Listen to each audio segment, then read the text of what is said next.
All right, we're live. Welcome to the show. You're here with Kyle O. You're here also with Dmitri. And also, I always do this. Gosh, man. Sorry, guys. Dmitri, how do you say your last name? Is it Zyuzin? Zyuzin? Guessing. It's Zyuzin. It's Zyuzin. like I knew it. That's easy enough. That's what I was going to guess. I've got one everybody gets wrong too. Believe me. I call him just Kyle O. That's good enough. Yeah. I think I was calling him OG. Yeah, well, I've gotten worse than that. It's ugly. I used to have a boss in a laboratory I worked at in college. And for 3 years, I worked in this lab. And every day I walked in there, he would say, "Hey, Kyle Ugly." Oh, and no. It was just his joke, man. He was like 85 years old, and that was just his joke he did with me every single day for years. Cold-blooded. So also, we have Neil. He's Pair Perspective. If you check out his YouTube channel, go take a peek at some of his videos. The weather's changing, so we're going to start seeing more and more videos. I personally called Kyle to say, Kyle, please come, because I knew that this show was going to be epic and that he wouldn't want to miss that. And he was already geared up and ready to come and join us.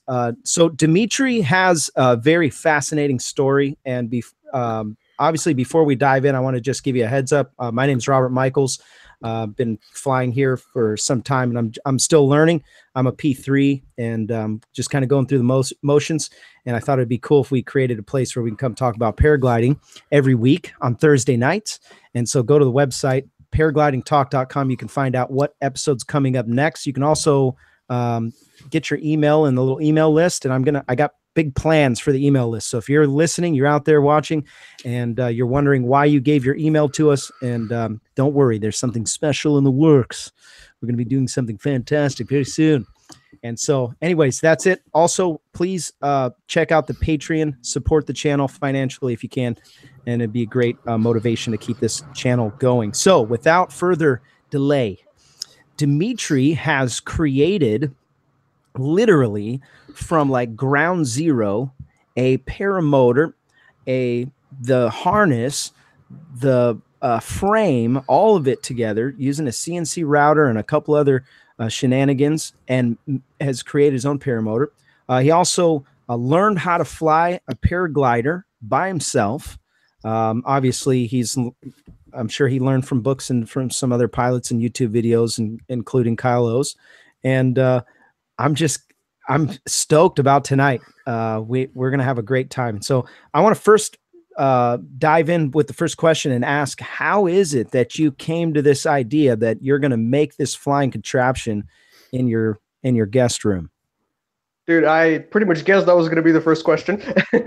So I bought a house in the middle of nowhere because I wanted to be out with nature. And I've been thinking, I knew paramotors were a thing. I knew paragliding was obviously a thing because there's a couple of flying sites in the city where I used to live.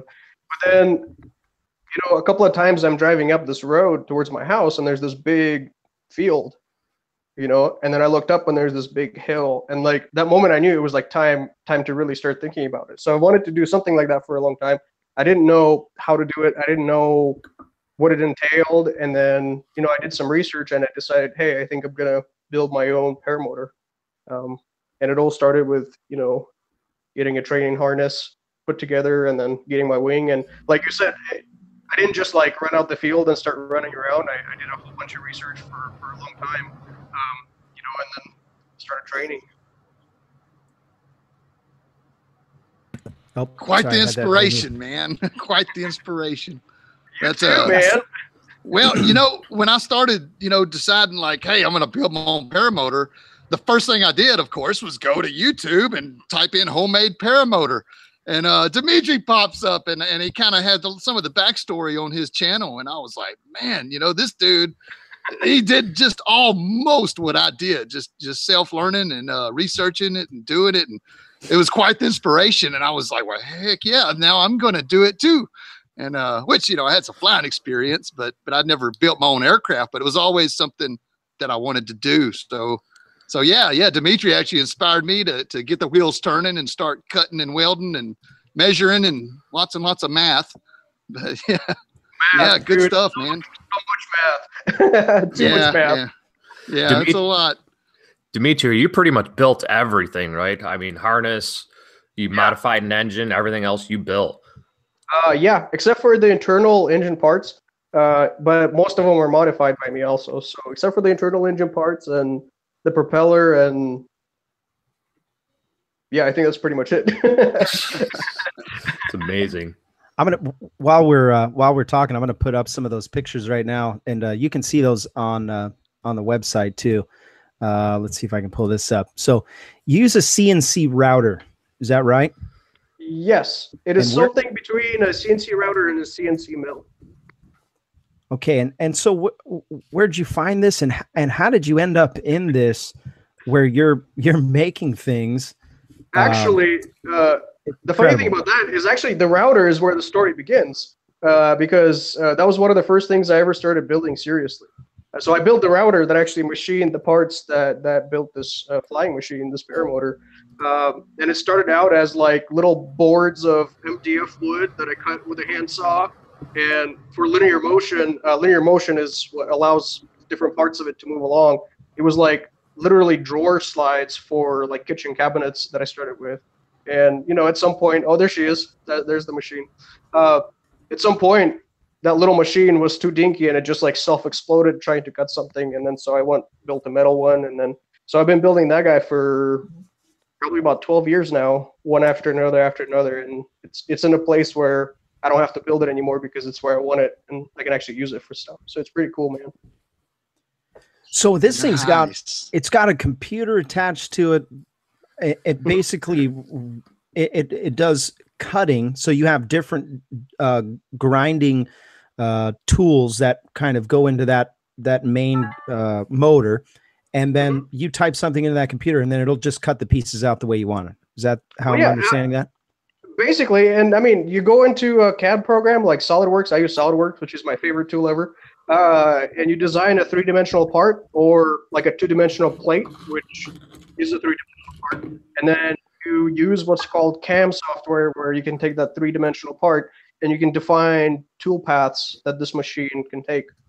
And an easy way to explain it is you have like a drill press, and a drill press has a drill bit that moves up and down. On a CNC machine, you have a drill bit essentially, but it's a cutting bit that goes up and down, but it also goes left to right and then front and back. So it moves in 3 directions. So you can take, different kinds of cuts with different tools. Hey, I wanted to ask you about, I guess you probably know from some of our Facebook interactions, I just draw my stuff out on a piece of paper, but the SolidWorks is something that, how long did it take you to get that figured out? Or is it something you had some history with? I've sort of delved into it, just barely scratched the surface years ago, but I never did pursue it because that was before I was even doing any machining. So I didn't really know much about that anyway, but I just wanted to kind of get your history on that.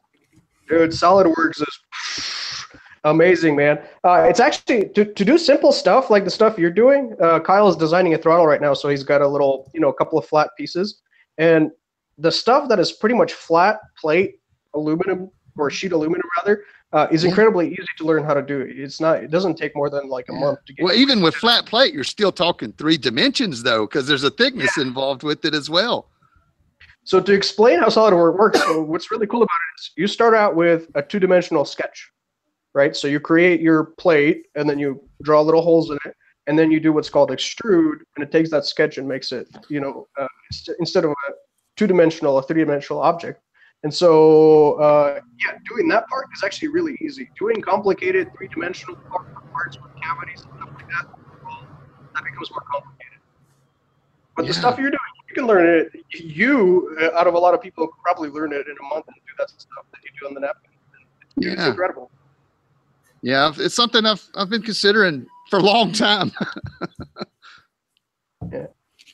Epic.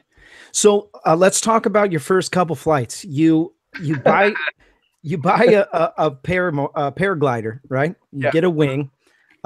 Bring us from there. Let's talk about that and how you're able to go a few hundred feet away from the house and go fly. Well, first of all, That's the first thing I made right there. Can you guys see that? Yep. So that's on my first little harness. I got a lot of criticism for it on, on the Facebook groups. Not on the internet. Not on the internet. Dude. That's actually, you know what? That's one of my biggest struggle is dealing with the online communities, because it is kind of a novelty sport, and there's a lot of strong personalities, and I'm one of those strong personalities, and so. Anyway. Dude, you get into some of the best Facebook back and forth, man. It's pretty hilarious. The trolls are there. So I got the wing and I got the harness, and I learned some basics of how do you hold things, what do you do, how do you run, how do you get the wing above you, and literally, I mean, it was like snowing. It was a year ago actually. I started doing it. It was later, a little bit later in wait, it's February, right? Yeah, in February. Yep. Okay, it is this month. And yeah, I mean, here's the funny thing. I started out, I grabbed the A's, I get the wing above me, I run across the field, first try, and I'm like, yes, I can kite. And then winds come, and then I encounter rotor, and I got really, humbled really quickly. And so I actually ended up running in that field for 6 months. Towards the end of it, I was basically it's on a hill. A part of it's on a hill, so I was kiting in stronger winds and actually learning how to, essentially soar. And actually, one time I got my glider stuck in one of the light posts that's like 20 feet tall, and I had to call the people in the community to bring this like ginormous ladder to get it out and stuff. Oh darn it! It wasn't pretty, at first, and this one time I got swept up by a gust of wind because. Like I was learning weather, but I was looking at places like weather.com, and I didn't know there was a difference between like sustained wind and strong gusts. And so now I use other tools. I use multiple tools to gauge the weather to do that. But at the time, it was like a gust comes and I get swept up like 50 feet above all the trees and stuff, and I had to fly down and stuff. So it was an interesting experience, man. I will mention I would not recommend anybody go through the same path that I did, but in the end, I'm not hurt. Paraglider's okay, even though I had to get a couple of small repairs on it. But my first flight was actually, I hiked up a ski run, and I unfolded my glider, and I, got it above me, and I took a flight. And my second one was, like you said, I have the privilege, like I said, when I moved over here, I saw that big field, and I saw the big hill, that my house is in. And as it turns out, I can actually just hike to the top of this hill that I live on and paraglide right there. And so it's a huge, amazing privilege, you know what I mean, to be able to hike right here, or hike and fly right here. So we've got some guys here in Southern California that moved to the favorite site, like just a few blocks away from our favorite site, which is Blossom. And it's an epic flying place. And so we always joke around about moving there somewhere in that area so we can be close to the flying spot. And serious, man, this addiction's real. Okay. We will conquer all these mountains. I was on the roof of my building today, just kind of mapping out some of the mountain ranges and trying to figure out how I can do the XC that these guys have been doing. And I'm fired up about this year, man. We're going to have a great time this year. So you're in Washington. Yeah. So let's talk about the transition to flying. Who'd you learn from, and where did you get inspired from, and how did you end up making the decision? Okay, I'm going to put a motor together and let's let this rip, and I'm going to fly. That is a good question. Typical answer. Tucker's videos actually had a big part in that, man. I've been watching Tucker's videos long before I took flight, but a lot of others. I mean, Kyle, I've seen a few of your videos where you're talking about thermaling and watching the clouds and stuff and weather. All of those things were just like, for me, a lot of it was about flying, but a lot of it was about, the challenge of learning and understanding how all these things have to come together to make them happen. So I don't know how else to answer that. That's probably, yeah. How many hours do you have? Oh, sorry, Rob. How many hours do you have about flight time? That's a good question. I don't count hours, but I think I've done probably about 20 motorized flights. Probably about half of those I had engine outs and stuff like that, so they weren't particularly long. And I've probably done about 25 or so free flights that are from very sketchy launch locations. Nice. So you built your own motor. Now this is a whole different level of crazy. And I'll just say it like that because you've got to really trust in your engineering. Okay. And like you said, you're flying and you're having engine outs because you're trying to fine tune your engine and get it all dialed in. And it's not going to work the same as it does on the ground when you're a few thousand feet in the air. And so maybe talk about that and some of the struggles that you came across in that aspect. Yeah, but actually it was a huge mistake taking it out the first time because the first time I took off with the motor, I trusted the motor and I went at an angle, and I survived. I survived the takeoff. But in reality, I was going like over, bushes and signs and stuff like that and buildings. And so if I did have a motor out right then, I would have, had to avoid those or hit them or something like that. So it was definitely not pretty. But I've had, I probably had like 6 or 7 engine outs so far.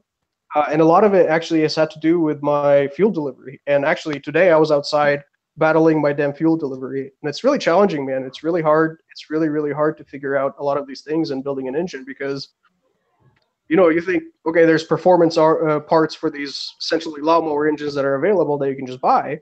But like you said, putting it on a motor with a propeller, it requires totally different dynamics than what they're usually used in like go-karts and stuff where they need low-end torque and stuff like that. And so, yeah, it's hard, man. It's really frustrating and it's really defeating a lot of the time because, being up there and enjoying the scenery and then, okay, now I'm going to fly down.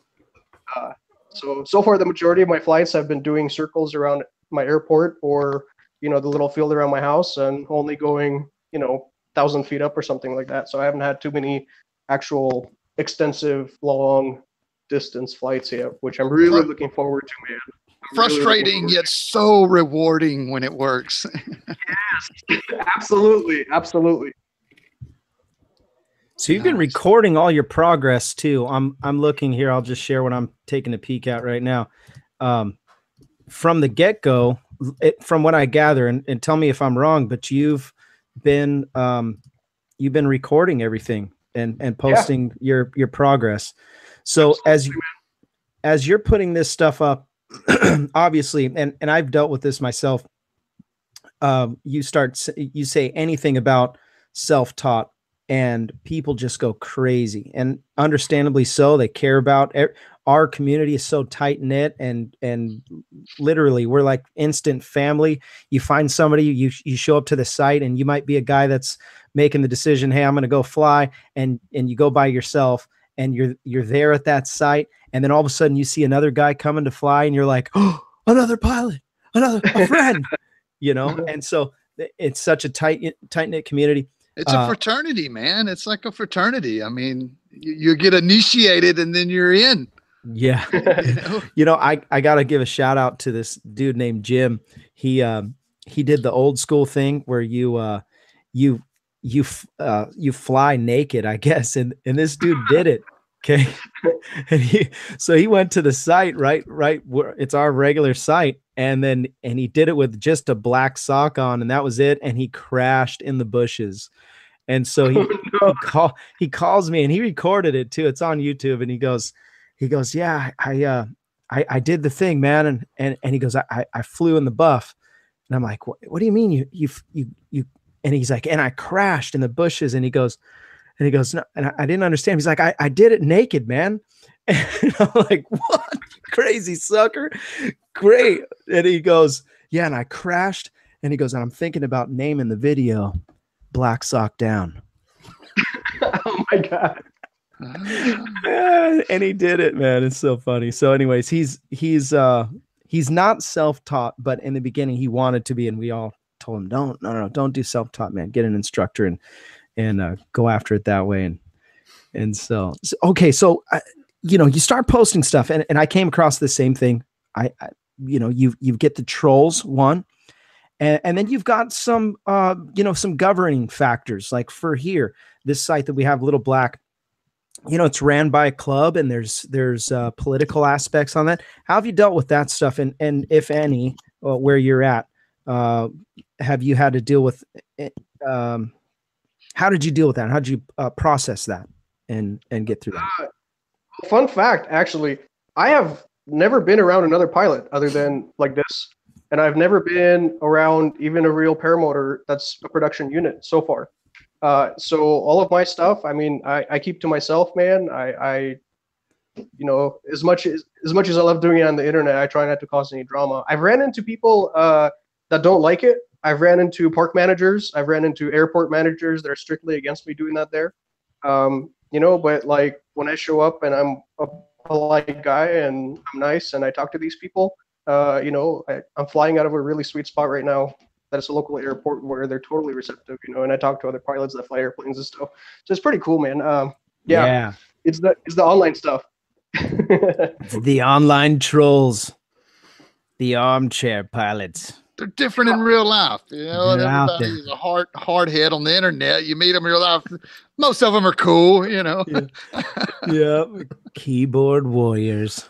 Somebody gave me, I don't know if they're watching right now, but somebody gave me a really cool comment on my my fail video, and he did like a play-by-play analysis. And he's like, don't be offended, man. I just want to tell you what I think I saw. And it's just super cool, man. There's some of them that are going to comment and just really encourage you and give you some motivation. And so, you know, it's not all hate. Most of the time people are pretty excited. And yeah, man. So you fly on a regular basis. Obviously you can't fly right now because it's too windy and blown out. And we talked a little bit before the show started. And so you have your set standards of what you're not going to fly in. So what are you looking for in the weather, and what decision, and how did you come to your decision? I'm not going to fly in this particular weather. That is a very good question. I learned those things very quickly by pushing my limits. But what's really weird is I'm in some really deep mountains, and the weather is incredibly unpredictable, even if I do check the weather, even if I look at it. So a lot of times, you know, I've hiked up to this ridge that I fly from, for example, and I sit there for a minute, and, you know, windy says one thing, weather says another thing. But in reality, like, there's like, you know, 25 degrees and no sustained wind. And so, yeah, it's challenging once again to figure out what it's actually going to do out there. So you have to go out there a lot of times and just pack it up and leave, unfortunately. Yeah, I definitely have a preferred formula with the motor. I try to fly in as little wind as possible, and when it's, you know, at least not totally overcast, getting ready to rain, that's pretty much my as little wind as possible. That's pretty much my standard. With the paraglider, I'm a little bit more loose.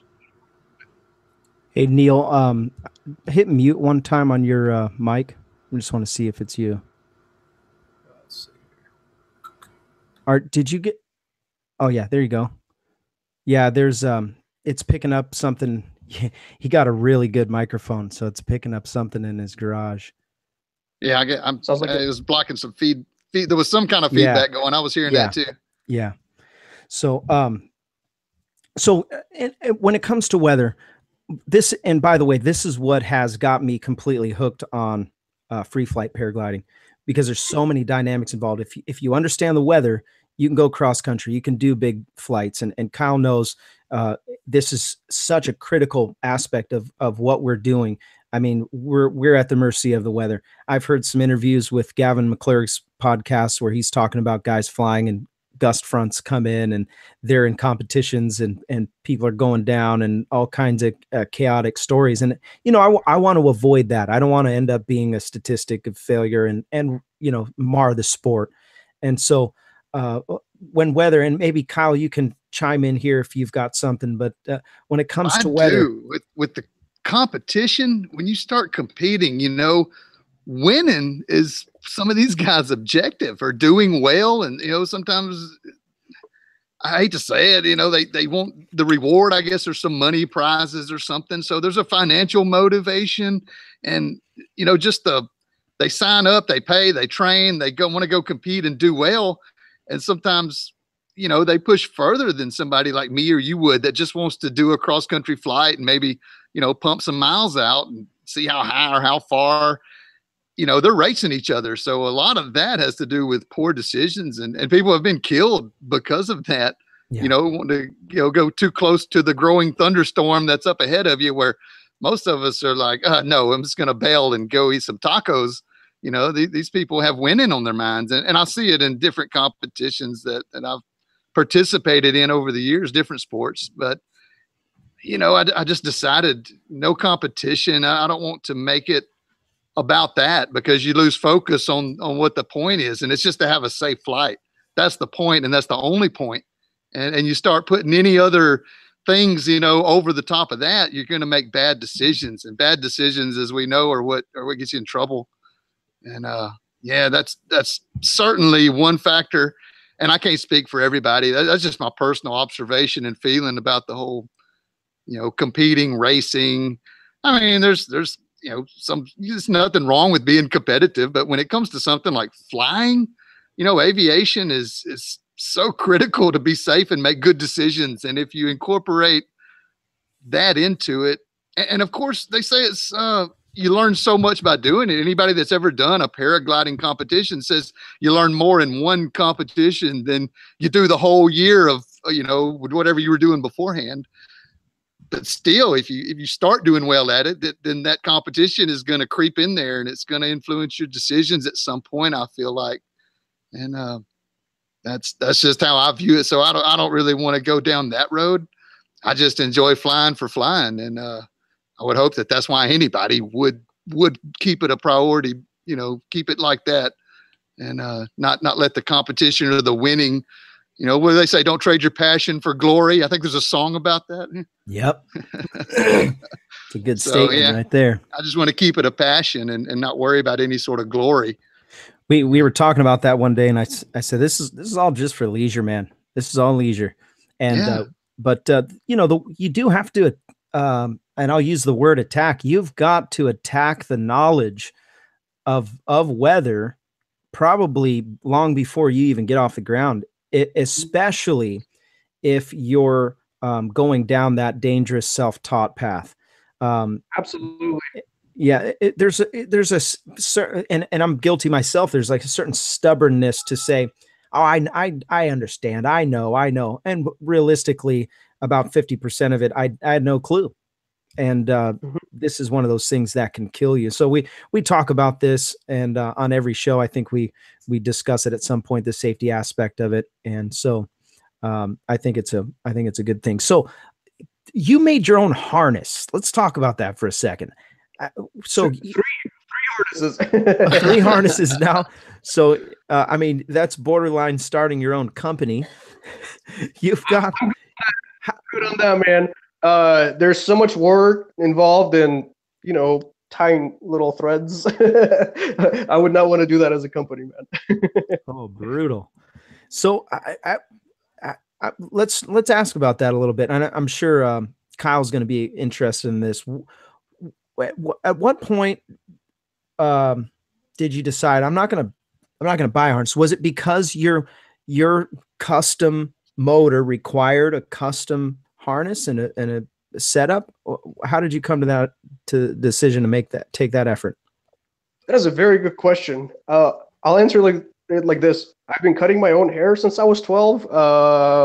You know, I cook for myself. I work on my car by myself, and so it was just natural for me. One other reason, though, is I wanted something that was tailored, like, and shaped like my body as much as possible. And I actually designed the harness before I went and designed the frame. And so I could design the harness around myself, and then I could design the frame around the harness after that. And so in the end, everything comes together. You know, one of the biggest challenges was actually the fact that I've never been around a production unit. So it was really hard to figure out how it's actually going to hang and how everything has to be adjusted later. Because, you know, I wanted like this reclined position. But when I went to do a hang test, I realized that, like, being in this position, everything is off whack. And so I had to adjust and remove straps and add straps until it finally hung right. But yeah, the decision, I mean, it was definitely not money. It was definitely not time, because, I mean, my first harness, I spent like a couple of $100 on materials. So it's just learning, man. That's what this is all about. You know, you said the whole self-training thing and training professionally. It's all about the knowledge. It's all about learning. It's all about learning new things. And one of the most common misconceptions about self-training is people watch a YouTube video, you know, clip into a paraglider and try to run in the field. And but that's in reality, not learning. that's not training, you know. So it really is. It's about learning. It's about challenging myself and doing something that I haven't done before and getting good at it, you know. Dmitri, you thinking about doing lessons at any time? Actually, yeah, absolutely. You know what I want to do? I want to take free flying lessons and learn actually something more advanced, like learning how to soar or catch thermals, because I don't have experience doing that. Over here, there's so many trees and there's so many obstacles and stuff where literally it's like get off, fly, keep altitude, you know, and get ready for the landing zone eventually. You know, I haven't had the chance to like get lift and play with it yet. So I want to learn how to do that, and that's some of those things. Maybe I'll learn by myself eventually, but there's, you know, $400 paragliding school, you know, an hour and a half away from me. So I think eventually I'll get around to doing that. Totally. So what do you think about SIV courses, stuff like that? Totally. In the future, I haven't thought about doing it short term, but that's definitely the kind of stuff I want to get into because, yeah, Kyle, it is all about safety. And I got humbled very quickly when I first started learning that this is really dangerous and I could lose my life, you know. And so I want to learn as much as possible, even if it means paying somebody else to teach me further, you know. And you can learn from several, you know, coaches, acquaintances. It's like you said, you've never been around anybody else that's done it. Just hanging around some other guys that do it, I've learned so much. Just sitting on launch, talking about the weather, watching the birds, just being around other pilots. You know, if there's a fly-in somewhere nearby, even if you don't fly or bring anything, just going there and spending, you know, a couple hours with some like-minded guys, girls, whatever, you'll pick up something. I pick up something every time I'm around a group of pilots, you know, no matter how minor, or, you know, you may see something cool, the way somebody carries their radio, or, you know, some weird little thing that you never thought about. Like, damn, that's a pretty good idea. I might do. Why didn't I think of that? I should do that. You know, I learned something. So just being, not necessarily going to a class or a school, but just going and hanging out with some others that are doing it, all different experience levels. You'll pick up something. Certainly, it's a for sure thing. I had some. I learned a little trick from one of the guys that came back from an SIV with my old harness, and just it's just the footrest thing. And instead of launching and then trying to fumble and find that footrest by reaching down, you can just put one foot through, and yeah, that was revolutionary to me. You know? And I'm like, I actually understood what you said. Yeah. Like, right, that is genius. And I was so grateful for that one thing. But now I'm in a pod harness, so I got to learn all those tricks. And you know, I saw a video about getting in a pod harness. The Fly Bubble guy. I don't know if you've seen his channel, Fly Bubble. Yeah, He's got, I love it. Just very useful stuff. Well, one of his videos was, you know, he was just doing a hang check thing, and he was talking about how to get in the pod harness. And he said, look at which way the flap goes and know which leg you're going to put in first. And it's just like a 1-2 maneuver, and you're in. You don't have to, you know, shuffle your feet, grabbing and jerking. And he said just a couple little practice, you know, practice the movement a couple of times and get it down. And getting in your harness is just there's no fumbling involved. You just plop, plop, and you're in. Yeah. You know, of course, I never thought of that. I always was just like grab with my heels until I find the hole. You're scratching like a mouse in a wheel. Exactly. But when I watched that video, I was like, well, gosh, man, I wish I would have watched that, you know, 2 seasons ago. It's so funny. Yeah, we were talking about launching it, and you know, that first few seconds of launching is so critical. And, you know, so dangerous. That first part of the flight is the close to the ground. You're close to the ground. That's what hurts you, is the ground. Yeah, man. And you know, usually on launch is where you're going to have the strongest lift. Well, I know in all of our sites, it's like that's where it's pumping usually, and there's a house thermal right there, and we're ready to rock and roll. And then I'm over there dillying around with my feet and not even really considering what's going on with the brakes. I have no real feel of the wing. And so we were talking about that and discussing that the critical aspect of the flight, launching and landing. Yeah, man. So what's next on the agenda, Dmitri? Are you planning on making another motor? I'm sure you've got that question before. Are you thinking about maybe designing the next greatest and a better one? Well, I want to go AFI, man. I've had so many issues with carburetors, and in reality, here's what I want, and it doesn't exist in carburetors. I want to buy a part, even if it's a couple of $100. I want to put it on. I want to fire it up and tune the jets, and that's not how it goes apparently in this project, at least. Maybe I'm missing something, you know. But I've had all sorts of issues. See, here's the thing. I come from the world of high performance cars. I don't know. We were talking earlier. I don't know if you saw my Subaru, but so I tune EFI. I work with turbos, and so for me, it's a natural thing to go EFI. And I actually got components right now coming in the mail where I want to design a one-cylinder circuit board that's based on bigger projects that have multiple cylinder circuit boards, and just kind of copy some of that work and then build a little, little box that can control EFI for a paramotor. Kyle, I think you might be interested. Nice. Yeah. I've been working on an in-flight carburetor tuning adjustment, and I saw. I think I finally. I don't think I've published the design yet, but I think I figured out what I'm going to do. That'll be coming up shortly. Fun thought. I was seeing that actually, and I have a thing I'm working on which I want to turn into a product. Actually, I'm not going to talk about it because it's top secret. That's right. But one of the ideas, I'm like, I gotta send him a message and tell him not to talk about that because it kind of resembles one of the things I'm working on. Nice.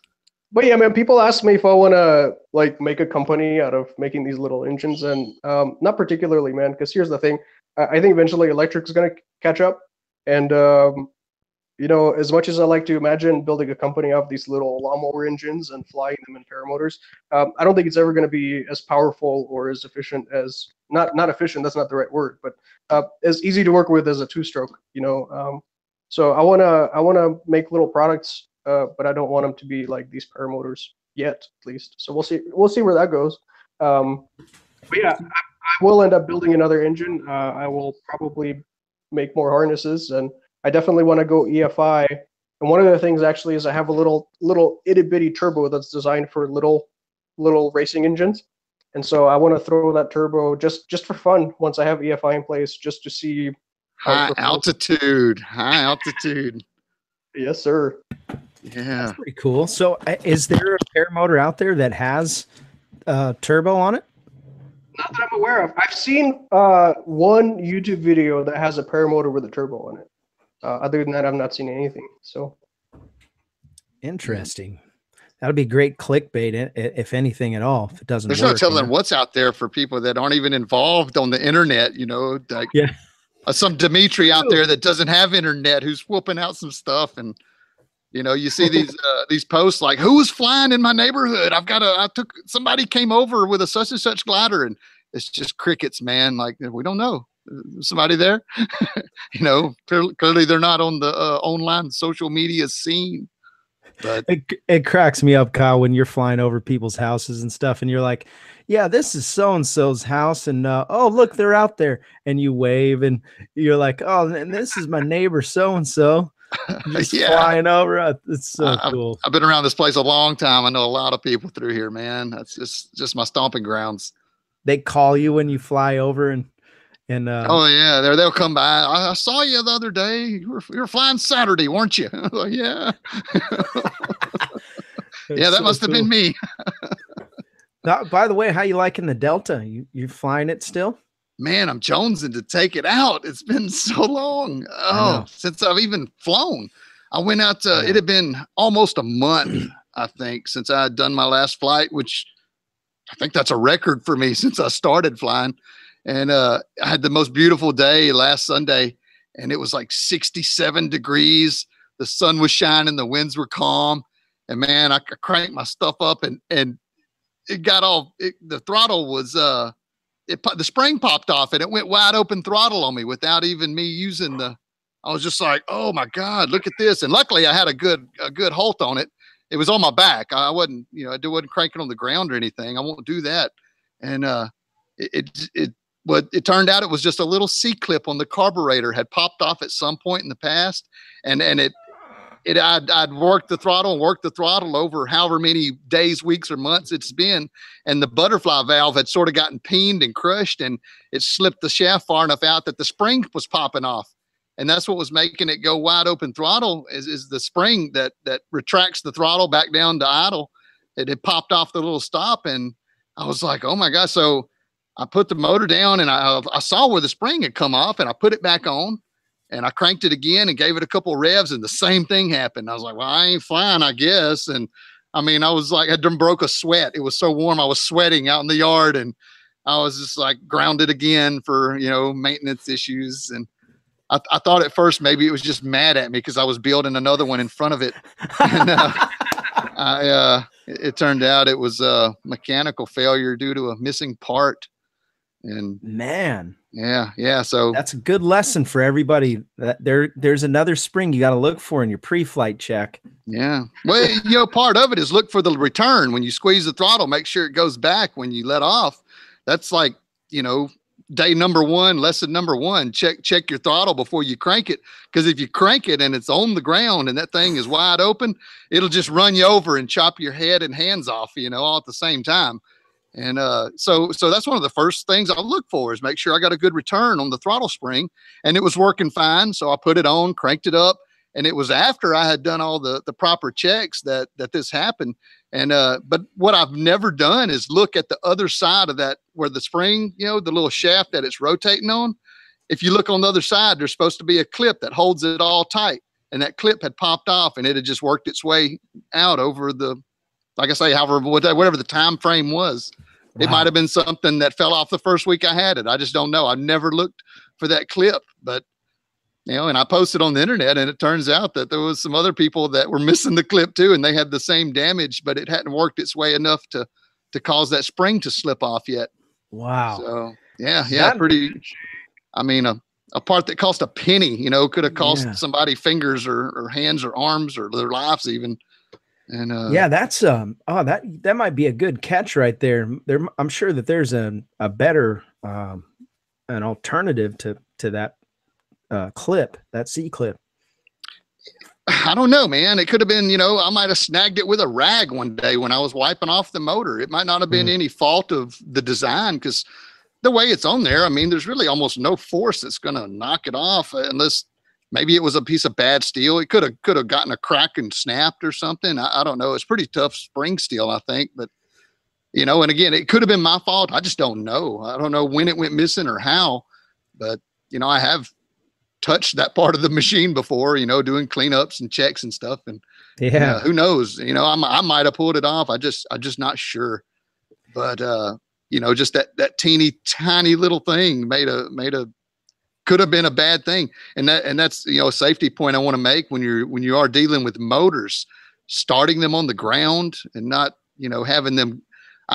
I quit doing it maybe a year and a half ago. I had a machine that I had to start on the ground because I could not start it on the way you had to start it. I had a shoulder injury and I couldn't start it. It was under my left arm, and you had to kind of do a punch maneuver to start this thing. And I would have to start it on the ground. And I always made sure I had in case it did go full power, I had to kind of hold on it that I could handle it. And, because I would run it up at full power on the ground and hold it like that. And it made me nervous every single time. And I didn't like it. And when I decided to get a new machine, I wanted that electric start on it so that I could start it on my back. And I decided then I would never start one on the ground again. Had a couple friends get bit hard by a propeller. And, it's not always public knowledge, but it happens a lot more than is posted on the internet. And one guy just got like a little tag, just a little strawberry from it, and it scared him so bad. He called me like within seconds of it happening. He didn't know what to do. He was in shock, I think. And he's like, man, my motor just went full power when I cranked it. And like I could hear the adrenaline hit him as he was on the phone with me. He was like, oh man, oh my God, oh wow. It's like you could just hear the panic set in. And this was all like 5 minutes after it happened, but I guess he didn't know who else to call. And then one guy, he got bit real bad. It chopped him up, and they had to almost get a helicopter after him. And I just decided that I was never going to do that again. And whether it being either strapped into a carrier that I built, where it's clamped down with double clamps, or on my back. And that's the only time that I'll start my machine now, is if it's in one of those situations. And just something I decided before I lost a hand or an arm or a head. And something to consider if you're using these paramotors, for anybody out there listening. Yeah, that's great information. It's just, that's the #1 injury, is getting a hand into the propeller. And that's probably the #1 reason why, is starting it without having it, on you or secured somehow. And just a super vital thing. And that and drowning are the two big ones with motors. Yep. So something for everybody to consider out there. And I considered it before I lost any appendages, that I was not gonna do it like that anymore. And as I've stuck to it. And there I was in the yard the other day, it happened. And I was like, whoa, went full throttle without me doing it. Yeah. Yes, So yes. there's that piece. So talking about design build, by the way, go check out Kyle Lohse's videos. He just put out a video of his project, and he does a really good job of going step by step, designing this cage. And you got to see it. It's super cool, and I won't spoil it for you. Go take a peek at that. Dmitri, how many times did you throw away material before you got everything dialed in? Kyle saw a picture of my little part. Lots, man, lots. The reduction, actually designing the reduction, is incredibly complicated, because from what I understand, and I have a very limited at this point understanding of it, you got to balance the power of the engine that it's able to produce, and the speed with the reduction, and with the propeller. It's a three-way thing.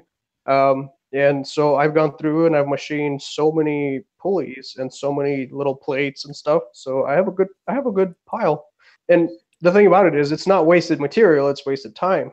Or it's not wasted time, it's used time. It's a lot of used time. So I have probably a couple of 100 hours of used time that isn't in the machine anymore. You know what I mean? Where you could have been flying, but you were grinding. Learning. Yeah. Where I was learning. Yeah. It's time spent figuring it out. I've got a pile myself of swing arms. I think I'm around 10 now. No. Oh my God. I made 10 swing arms out of a $20 piece of steel. So it's really, not much to it, but it's constantly figuring out where I want it. It's either too tight under my arm, or it's not hanging out far enough to get the harness right, or the hang points. And so I've about zeroed in on it. And once I get my design exactly where I want it, I've got some real nice pieces of titanium that I'm going to bend these arms out of. And I don't want to screw that up, because, messing up a $2 piece of steel is not like messing up a $100 piece of titanium. So it's something to be said for practice. You better put some blue on him with a torch. Oh, yeah. So speaking of that, you use some titanium. What are you going to use? You're going to use some 1-inch? Yeah, I got some 1-inch tube on standby. That's what I calculated my swing arm design, and all my collars and my connections and everything. I based it on a 1-inch round tube, because you can get 1-inch round in any material as far as I'm aware of, and probably any other dimension as well. But I just chose 1-inch because it was, plenty of strength and plenty of meat to hang on to, and that was important to me. Yeah, so that's cool. It sounded like a good easy bit of math to have 1 versus 7/8 or 9/16. You're gonna have to. You got to buy special blades. How are you gonna cut that stuff? Oh, titanium. Yeah, it's a saw, man. Use a saw on titanium. Yeah, it's a strong metal, but it's not. You talking to like Inconel, something that's got a lot of nickel in it. That stuff will wreck a saw blade in a second. That's what they make the jet turbine engine blades out of. Okay. I used them in some silencer parts when I make silencers for firearms legally. Nice. I might add, in case anybody's wondering. but I've used that Inconel. It gets at red hot. Yeah, look at there. Nice. Right. And when Inconel gets red hot, it retains its strength. That's why they use it on those jet turbine blades. But it's also great for machine gun baffles as well, because you can get them red hot pretty quick, and you need them to retain their strength. If it's a softer alloy, it'll just squirt out the end of it. It just melts it like Play-Doh at those temperatures. And so I've got some experience with that, but that stuff is hard to cut. Boy, I wrecked some tools trying to cut some Inconel. I decided that I was not going to work with that stuff anymore. But titanium is kind of like butter compared to that stuff. And but aluminum, making this paramotor out of aluminum, that stuff is like a dream. Yeah. I mean, you could almost pull your pocket knife out and carve a piece of that stuff. Yeah. I'm weird, man. When I started with the real hard materials, then went to the softer stuff, which is usually, backwards. People usually start with the softer materials and learn to do everything, then step up to the tougher stuff. But by the way, Kyle, I'm a self-taught. You're getting really good at that TIG welding, man. I'm impressed. Oh yeah. Yeah. I think I'm to the level where I'm proficient. I'm not an artist with it by any means, but definitely my welds I've cut a few of them and examined them, and they're up to the muster as far as structurally speaking. Neil, what are you working on, man? I know you're always tinkering around with your stuff. I'm just doing a top end rebuild on my mini plane. Nothing too exciting. I got a couple of updates I wanted to do to it, make it a little bit more solid while the weather's crappy and 0 degrees out. What inspired you to do that? Did you blow it out or what? Well, I used I think it was some bad oil. It had been around for a while, and I figured, it's probably good, but no, it wasn't good. And the ring stuck on it. So luckily it didn't do any damage. The cylinder's still good. So that's what I'm doing now. Is that how you found Dmitri? No, it was just on Facebook. I can't remember. I just seen one of his posts at some point or another, and I started looking like, man, this dude builds like literally everything. So yeah, it was cool, man. So Neil reached out to me and he was like, hey, we gotta try to get this guy on. This would be awesome. And because I didn't know Dmitri, and I went and checked out his channel. I'm like, oh my gosh, this is so epic. And he's building his own motor. He's doing all this stuff. And so I went through and watched a handful of the videos, and super cool, man. Just and I was like behind the buck when I talked to Kyle today. I'm like, yeah, so we're gonna have this guy, and Kyle's like, Dmitri, yeah, I know Dmitri. I've been watching his stuff too. Like, oh man, yeah. Kyle's a trip, man. He knew that about our fly-in that we had here in Southern California, and he knew some people that were there. Like, dude, Kyle, you got to come over here and hang out, man. It's on my list, dude. Like, I'm going to literally fly out there, and y'all better have a place for me to sleep, because I'm going to show up with like a duffel bag with some underwear in it and my glider. Right. And I'm going to need some help when I get out there navigating California. So I guess I got to leave the firearms at home. So, oh yeah. No firearms. Yeah, exactly. California. That's right. That's what we call it out here in Louisiana. I'm telling you, man, I might be the only guy wearing red in this state. This is a horrible place. Come on. Flying's good. Flying's good. Okay. Yeah, I'm coming for the flying for sure, man. For sure. But Kyle, for reals, man, we got an extra room. We're set, bro. You come. You let me know when. Delta 3. Yep. D-Light 2. That's all you need. I'm there. Yep. Yep. We'll even make when's do y'all having any sort of events coming up, like in the summer, whatever? And there's a big one actually. Let me get. Or should I come in between the events, like when there's not a lot of people on launch and we can just have the whole thing to ourselves? Yeah, that's should I just wait for the weather to be right and then come? Like right now, February, March, April, May. This is all cross country season. There's an event coming up. I think it's in May. I wrote it in here. No, is it May? He's looking that up, Dmitri. Have you thought about attending any sort of events? Have you ever looked into that? I know we kind of mentioned it earlier, but I really want to, man. I want to have my machine where I can actually fly it, though. You know what I mean? On one hand, you guys said, and you're totally correct, you can just show up and check it out. But at the same time, I want to have my machine so I can fly it and actually enjoy that stuff. True that. Like I said, my biggest issue has been the fuel delivery, and I'm really pissed off today. I spent a couple hours working on the machine earlier, and I just want to tear my hair out because I thought I had carburetor issues, and then I opened the engine, and I'm like, one of my valve lash caps popped off, and I was like, "Are you serious? I've been battling my carb for like a week, and it's this little dinky little anyway." But the point is, I want to have a reliable machine, and then I want to, get to know people and get involved in the community.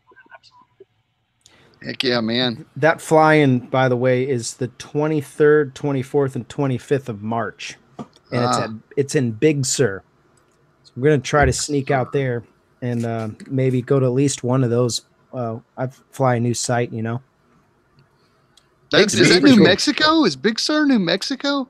No, it's on the coast. It's, okay. That's California. All right. Yeah, north of like LA. I think it's farther than that. What do you say? Alan's in the comments. Y'all are smack dab at the bottom of California. I mean, you can see Mexico from your house, right? Yeah. I literally from my building, I can see Mexico. And today the inversion was so low. It looked like just a sheet of like brown nastiness. It was bad, man. Today, I'm like, God, the smog. Yeah, it was brutal. Like an LA smog.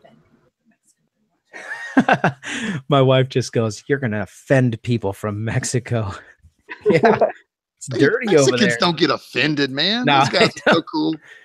They are cool. They're so cool. I think this weekend's gonna be I'm gonna be flying over there by Otay, which is right on the border. If you go check out, that's the one where like the border security is on the side of the hill with you, right? Yeah, that's what I thought. I looked at y'all's maps when I was planning my trip over there. I did a little research on y'all's maps, and I was like, "Oh, look at this! They're like in the air defense zone." Yeah, it is. It is. I know. I know. It's right there. You know what? The reason why we can still fly there, by the way, is because they have a skydiving place, Skydive San Diego's right there, and so you've got all kinds of air traffic there. You've got the helicopters from Department of Homeland Security. You've got the skydiving, and that's where the Navy SEALs are training. There's all kinds of stuff going on there, and so they're not going to be able to shut it down. I mean, it's and all paragliders. It's not like, I mean, we're not smuggling drugs on these things. Yeah. I mean, it's like, how much can you move on a wing with no motor, right? Yeah, ballast. Yeah. When I was in Colombia last year, it was I was talking to a guy who lived there, and of all things, he was a Viking he was a Norwegian, and he lived in Colombia most of the year. And he was telling me that the airspace is illegal to fly in. Everything that they do there is illegal, like against the law. But it's Colombia, South America, and the reason they militarized the airspace was for the drug trafficking. It was so many people smuggling drugs out of there. They just had to basically veto the airspace, and it's illegal to do any kind of flying. But because we're on paragliders, they know we're not smuggling drugs out of the country on these things, so they just don't care. It's South American politics for you. It's tourism dollars, so they just turned a blind eye to it. And who cares? Stay under 10,000 feet, and we're not going to bother you. And that was pretty interesting to learn that about that place, because there's you look around, there's 100 people in the air. Yeah, and it's it like, looks crazy. We're all breaking the law. Some of those videos, man, are like, gosh, you're so close to the competition. It looks like one mistake and everybody's going down. Like, I don't know how they. I had to dodge a couple of people, man. I've been in an 80 deep gaggle. It's intense. Yeah, that is intense. I've been in like a 5-person gaggle and thought I was gonna die. Like, you can see the whole thermal. It's visual because you see all the gliders in it turning. Yeah. And then you can visualize the entire thing, where the core is, where the people are going up, where they're falling out. It gives you when you got that many pilots going up in one, it gives you a visual representation of what you're looking for. And what's flying that guy, with people. What's his name? Tio? You guys watch his stuff? Theo DeBlick. Tio, yeah. Yeah, that man. He's like an acro genius. Yeah. He's incredible, man. And he's always flying in competitions. Just, man, some of the thermals, and like you said, 80 people in there, and it just looks so crazy. So Phil Russman, by the way, said that he would have joined us tonight, but he is in Colombia right now. Ah, fun. Must be nice. Some of my friends just got back. I skipped this year. I'm going next year, though. He sent me a picture. I don't know if you can see this, but it looks pretty epic. That's him right now. Oh, yeah. Yeah, we can see it. Man. whatever. I haven't been able to fly since like January 1. I don't even know when the last time I flew. It's horrible. And I haven't flown since the beginning of December. Since the beginning of December? Yeah, I'll be hitting it up. Yeah, I'm itching bad. Yeah, bad. Being mean to your family yet? Shut up! Don't talk to me. That's me. All I do is work and pay the bills. Yeah. Oh, my wife. I don't hit them, but just a couple of days a week. Maybe that's what it is then. Been trying to figure that out lately. A little extra anger. I'm telling you. My wife the other day, she was like, "Are you okay?" And I'm like, "Yeah, I'm fine. Whatever." She's like, "Fine." And she goes, "What is it? Is something wrong with you?" And she goes, "Oh, it's because you haven't flown in a while." And I'm like, straight up, man. She knows me. Yeah, at least she knows, man. Yeah. That's a good wife. Yeah, she's a keeper for sure. So real quick, I want to put a plug in. If you and I appreciate we got 36 people watching right now, wherever you're out in the world, fly safe. Really appreciate you guys coming and checking out the show. Go to the Patreon, support the show on Patreon. It makes it just way easier for everybody. I want to get another microphone, paleotreats.com. They're the ones that sponsored this microphone. I got to give it back to them, but I'm going to buy another one. I'm going to use some of that Patreon money to buy a new mic so we can roll with that. And so go check out these guys' YouTube channels. Really encourage you to like this video. If you get a chance, hit that thumbs up or thumbs down's fine too. We don't discriminate. We love everybody. Yeah. Thumbs. I watched this video the other day and I'm like, it had like 40 thumbs up. It's a new video and it had 1 thumbs down. I'm thinking, thumbs down, dude. You don't even get a clue, bro. This video was epic. I have one of those. Always that guy. That guy. Thumbs down guy. You suck. Go home, thumbs down guy. Yeah. You're drunk. Yeah. Speaking of drunk, there was a dude that came right after our first show and he was hammered, I guess. And he got on his computer and he was like, "Bro, your show, you had your kids coming in the background. It was so unprofessional, all this stuff." And I'm like, "Yeah, you're right." Yeah. And I commented back. I'm like, "Yeah, it's not very professional. You're right." Yeah, kind of. And then he emails me in the morning and he's like, "I am so sorry. I was super drunk." If you're watching, I had one guy come at me like, "Man, you really need to do better audio. Your music was too loud and your levels on your audio were off." And I told him, "Well, I guess I'll fire the production staff, you know, lazy suckers." And I mean, I'm just doing these things in the evening, you know. People on the internet, man. Yeah, they're judging the quality of my, 30-minute edit job on my laptop. I've Go ahead, man. I was gonna say I got into a pissing match with a guy, and I'm like, he's talking about the full collapse that I had there on 4th of July, and I landed on my back, and it was kind of a pain in the butt. And I did a little analysis, and he had took my video and put it on Paragliding forum, and these guys were just eating this thing to pieces. And I started getting all these comments, and all these people were chiming in on the video, and I'm like, wow, this thing's like going viral. And sure enough, it had got some traction. And I get this comment from this guy, Josh, and he's like, "Yeah, you might check the trim on that thing. It looks like it's out of trim." And I, at this point, I'm so sick of the trolls. I'm like, "Yeah, you know what you're talking about." And it turns out it was Josh Cohen, like the world champion paraglider pilot. And the dude is watching my videos and commenting, and I'm treating him like a troll. And finally, somebody was like, "Hey, bro, you should check out who you're talking to. That's Josh Cohen. Like, he's epic." And so I'm like, "No." Oh, yeah. He was on Gavin's podcast. He was I don't have the book here now, but he was like one of the main commentators for like the book, all these books that we read, like the 50 Ways to Fly Better. He's in there like a bunch of times. And so, by the way, knows what he's talking about, right? Yes. And so, here I am, freaking self-taught moron in the bushes half the time. Shut up, Josh. You know nothing. I didn't say anything too bad, but I'm like, I know my wing is out of trim. It's an old wing. I bought it off of eBay. It's guaranteed not worth checking the trim, Guaranteed out of trim. Yeah, guaranteed. Out of trim, sell it on eBay. Yeah, he's like, and he was pretty cool at the end. He's like, I just couldn't help myself but to engage in the conversation. And I'm like, dude, I'm friends with somebody who's friends with Gavin, and we're planning on doing this big epic flight, and I don't want to ruin that, and I'm sorry if I offended you. So now I'm trying to get him to come on the show. Heck yeah.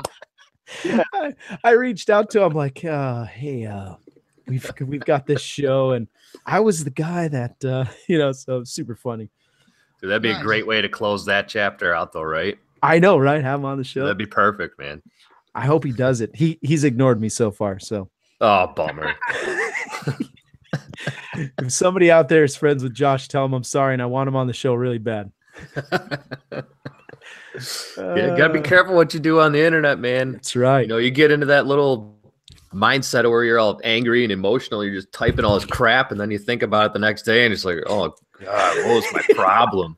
Is there any paragliding on the dark web? Should we investigate that? Yeah, sweet. Oh, it's there, I'm sure. Yeah. Paragliding on the dark web. Yeah. Is that where they do the nude flights that you were talking about, Robert? The dark web paragliding forum. I don't even want to know. Some of the old school guys were like, "Oh yeah, that was pretty normal with the old naked flight. That was like a part of the hazing." Did it there in Oklahoma. I mean, it was cold too. They did a naked flight cold. It was a girl and a guy. The girl that went out to y'all's fly-in, she was one of them that did it. Yeah, and then her and another guy. I don't know who the guy was. I know she was one of them. We're like, we don't care about who the guy was. Yeah, exactly. That's horrible. Naked flying. It's not a good idea. Jeff Roth said nude flights and drug smuggling. How to? Very carefully. Yeah, don't be black sock down. What were we talking about that on? Was that live or is that before the show? I think it was on the show, Robert. Well, guys, we're at that 1 hour mark. I don't want to hold anybody hostage. Really appreciate everybody. Gosh, we're at 40 people are watching live. Really appreciate. Unless you have any comments or questions in the comments. I don't know if you have anything that you want to ask Dmitri while he's still here. When are we going to hang out, Dmitri? When are we going to meet in real life? Yeah, no joke. I want to hit you up to learn about the weather, man, and free flying. Sounds like you're one of those people that's good at it. So, yeah. There was one question people were curious about. Are you an engineer for a living, Dmitri? I worked for an engineering company for a while, but I'm actually a programmer. I write code. Oh. And right now I write code for traffic. I work with the Department of Transportation and a university. It's kind of like a joint department. And but I did some engineering and some linear motion stuff for those guys and sensors and stuff like that. Yeah. Nice. I was pretty sure he flew drones. Yeah. That's what I had in my mind, like secret drone pilot dropping bombs across the world. That's what he does for sure, but he's not allowed to talk about that. Yeah. I know one of these guys, man. Strategic Air Command. Unfortunately, I analyze data for the express lanes and buses and freight trucks. Stoplight timing. You count pills, no? Yeah, exactly. Drug dealer. Hey, you got to do something to buy the gear, right? Totally. Yeah. But making, and I'm sure Dmitri can relate when you're building your own thing. It's about the learning, and it's not so much, you could just go buy one. They're for sale all over the place, but building it is its own thing, and you really it's about the building, not so much having it or flying it, but totally. The challenge of figuring out a solution to to a problem that you don't even know exists yet. That's, Hey, what's up, Alan? little late to the show, buddy. He's been trying to get on this whole time. I've been watching. I was watching on YouTube, so we're texting back and forth this whole time. He sent me pictures of Conrad's paramotor, so we're trying to get him to come on the show. But he's waiting for Lucas to be finished with school, so Lucas could be on the show with him. That's what he said. Yeah, did you see that picture of the motor? Yeah, man, that thing looks sweet. Yeah, that's a couple of free flight guys going out to learn how to. We're gonna self-teach ourselves how to motor. It's okay. We watch some YouTube videos though. That's against the rules. You're gonna want to give up the torpedo. Okay. Right. Land on your face, that's what everybody does. They lean the hell over and stand up. Stand up. Supposed to lean forward, right? Torpedo. It feels totally awkward. Yeah. It feels totally awkward to stand up and run. Lean forward and hit the gas.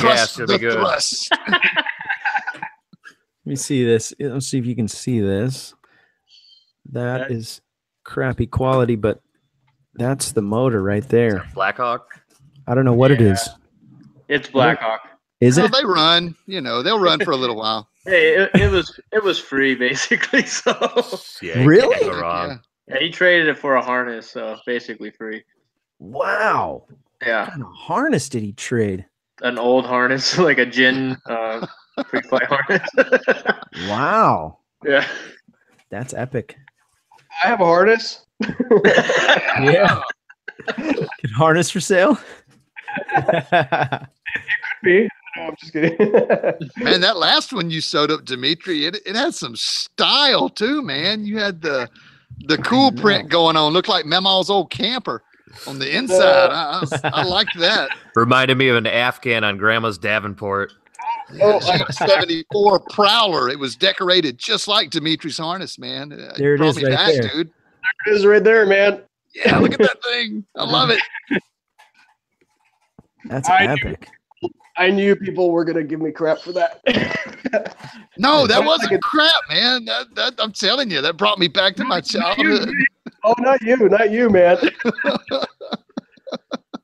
You better be careful making cool stuff like that. You're gonna have people chasing after you to make one. They do, and I have to turn them down, unfortunately, a lot of the time. Yeah. Watch what's gonna happen. You're gonna get one of these guys like Gavin or somebody that you can't say no to, and you're gonna be like, well, okay. Somebody asked me about building, the custom paramotor. Like, am I gonna build them? And I was like, man, nobody could afford it because That's exactly you're putting in like 500 hours worth of your time into it. It would just be, like a $50,000 paramotor when you're done. What do you got over there, Alan? Yeah, it's my new video toy. So check it out. I get some real video shots. Yeah, dude, I've been watching those drone footage, and I'm like, I just finally sucked up the money and bought one. So nice. This weekend, I'm gonna test it out. Yeah, get some different angles, Keep it out of the lines, man. Right. Avoid the. That's actually one of my potential future builds. I was thinking about building one of those too. Yeah. I think that's a little easier than building a paramotor with a CNC. Totally, man. And I got a 3D printer, which I don't like 3D printers, but I got one anyways. And now I'm like really liking it. But it'd be awesome to build, the frame and stuff for a quadricopter, man. I want to play with that. Yeah. But I don't have time. I'm sure Kyle can relate. I want to build so many different things, but there's just not enough time in life to do all those awesome things. Especially when the weather's good and all you want to do is fly around. Yeah. Yep. I've been lucky with the weather. It's been real crap, so I got a lot of progress done this winter. I got to ask you about that, by the way, Kyle. How many hours did you put into that with editing and everything? The editing took, I probably put 5 hours. It was just sitting, a couple hours here, a couple hours there over a weekend. And I'd done some kind of pre-editing, you film yourself in the shop and you just sort of fast forward to the part that you want to see, clip it out, compress it down. I've gotten pretty quick at doing that sort of thing. And, when you get it all lined out visually, then you just record yourself talking about it, which may take a couple of tries, but most of them are the first run. You could probably tell by watching. I fumble around with my words some, but that's just whatever's good enough. I'll take one finished, and and then you throw a little music down on top of that or something, and I've gotten to where I can do it quicker than I used to. And, by the way, take notes. Alan's about to beef up his YouTube channel.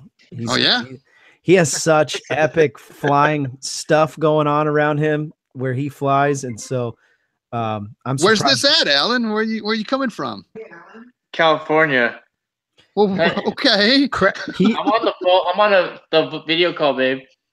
My wife just dropped in on the Alexa, so I got like this voice from the little machine.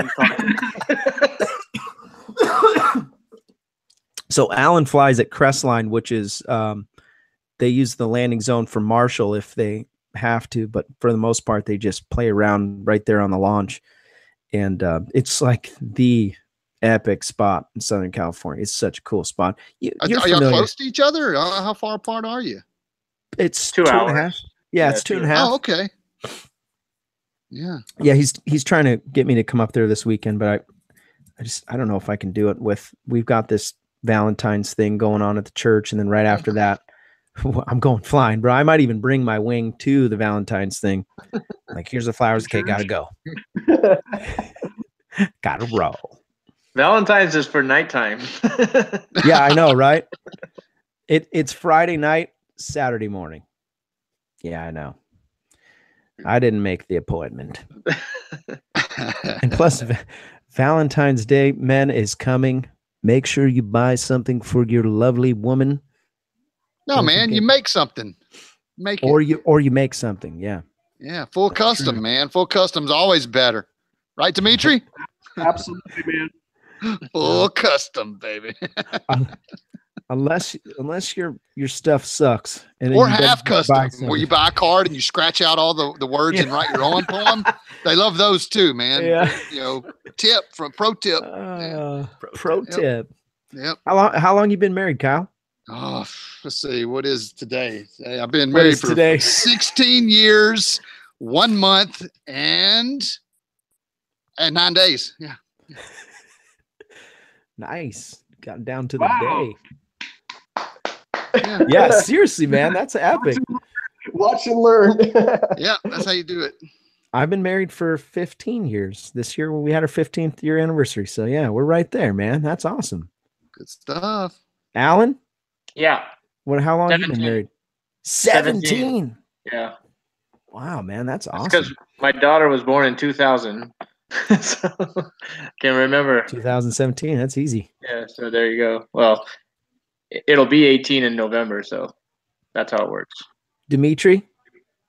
Yes, sir. I'm not married yet, but I've been with a beautiful girl for, it's going to be 3 years in August. I hope she's not watching. Yeah, we're doing, man. And we live far apart. She lives about, I don't know, 70 miles from me or something. So she's over here on the weekends. I'm over there during the week sometimes as I commute into work and stuff. So it's pretty awesome, man. You going to give her the ring or what? I think so, man.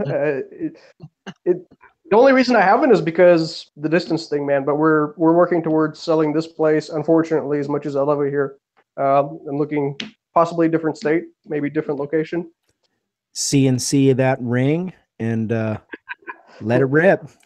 Yeah, and you'll have a motor, so it doesn't matter where you move. You can fly there. Fly over with there, the motor. Yeah, I love free flying. I do love it, but motor puts you anywhere in the sky, man, for sure. Neil, how long you been married, bro? I am not married. I am totally unattached. Oh, dang. Yeah. Just free to fly all the time. I am free to fly all the time. Pros and cons, man. Pros and cons. Nobody's bringing you coffee in the morning, are they? Valentine's Day don't mean anything to me. But I can fly on Valentine's Day, no problem, no questions asked. Pros and cons, man. Just like pros and cons. And we grab his face and like, stay single as long as you can. No, just marry a good one. Just marry a good one. No, I've been single about a year and a half now or so, and it's been nice. Like it's definitely been beneficial for me. So yeah. Well, right on, guys. I really appreciate you coming on. Again, go check out the website if you want to find out who's going to be up next. We don't have anybody really realistically for the next show. We'll find somebody. If you have an idea of somebody that you want on the show and you can convince them to get a webcam and get a microphone and get on here, we'll have them on.